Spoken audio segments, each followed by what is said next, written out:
आता निपाणीचा ना तो इश्यू काय आहे की त्यांना पेमेंट रजिस्टर बँकसाठी मध्ये अकाउंट नंबर दिसत नाही. स्टार्टवर क्लिक करा त्याच्यासाठी. आपल्या याच्यात दिसतंय अकाउंट नंबर हा त्याच्यात दिसतं, इकडे दिसत नाही, रिपोर्टमध्ये काय दिसत नाही. बरोबर, त्याचं कारण असं. आता त्यासाठी काय करा, स्टार्टवर क्लिक करा. बरोबर, स्टार्टवर क्लिक केल्यानंतर SQL सर्व्हर 2005 मध्ये जायचं. बरोबर, नेहमीप्रमाणे तिथं तुम्ही डेटाबेस सेट करण्यासाठी ओपन करता त्याला. ठीक आहे, आता काय करायचं, डेटाबेसेसमध्ये जायचं. आपला डेटाबेस त्याच्यात टेबल्समध्ये जायचं आणि इथे कस्टमर म्हणजे कस्ट मास्टर आणि कस्टमर असे दोन टेबल दिसतील. ठीक आहे, कोणत्याही एका टेबलला राईट क्लिक मारा, मॉडिफाय. ठीक आहे, मॉडिफाय म्हटल्यानंतर इथे ना एक खाली वळ हे जे आहे ना, बरोबर, याला काय करायचं, तिथे बिगिंट म्हणून असं दिले तिथे त्यांच्याकडे काय असणार आहे, असं बिगिंट असं लिहिलेलं असेल. ठीक आहे, तुम्हाला ते काढून टाकायचं आहे. बरोबर, तिथे काय करायचं, varchar 50 राईट, ही स्ट्रिंग तयार करायची ती. बरोबर, varchar 50 सेट करायचं आणि त्या इथं सेव्ह.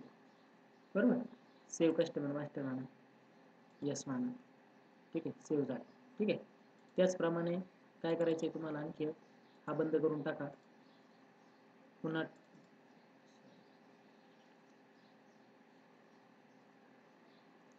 टेबल्समध्ये जायचं, पुन्हा कस्टमर. बरोबर, कस्ट मास्टर झाला, आता कस्टमर त्याच्यावर राईट क्लिक म्हणा, मॉडिफाय म्हणा, सेम तोच.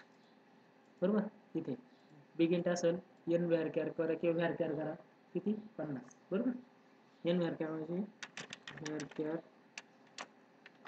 50. बरोबर, ती लिहूनच येईल तसं ते.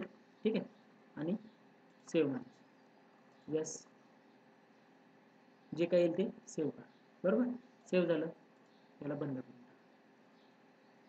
आता काय करायचं आहे तुम्हाला, ह्याच्या रिपोर्टमध्ये जायचं, ओपन फाईल लोकेशनच्या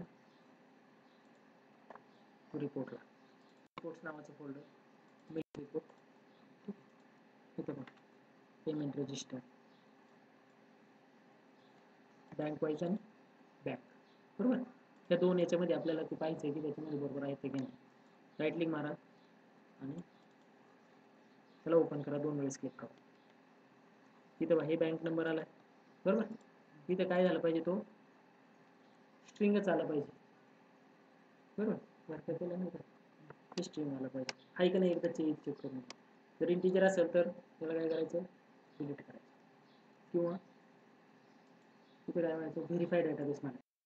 ठीक आहे, तो असा मेसेज येईल, यस यस म्हणत चला फक्त. ठीक आहे, यस म्हटले, इथं जर निघून गेला तो, बरोबर, काय करायचं, कंट्रोल तुम्हाला माहिती आहे, ओढायचं माहिती आहे ते कंट्रोल. त्याला आपण एक्सपांड केलं बघा कस्ट मास्टरला, आणि हे जे फील्ड आहे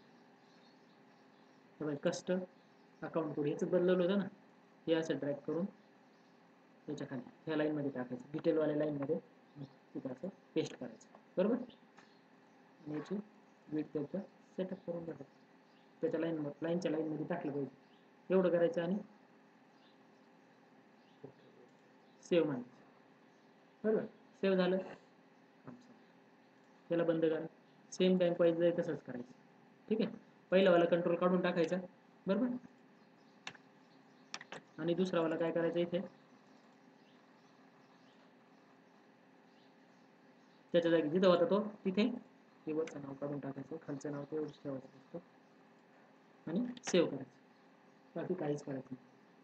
पहिलंवालं नाव काढून टाकायचं आणि हे नंतर वाला कधी टाकायचं, डेटाबेस व्हेरीफाईड डेटाबेस झाल्यानंतर, है ना, आणि ओके ओके म्हणत राहायचं व्हेरीफाईड डेटाबेस, तर काय अडचण नाही. अशा कोणत्या ह्या 2 फाईलमध्ये करून टाकायचं, बँक आणि याच्यासाठी. एवढं करायचं, लगेच त्यांच्याकडे ते चालू होईल. जर काही प्रॉब्लेम आला तर मग मला सांग.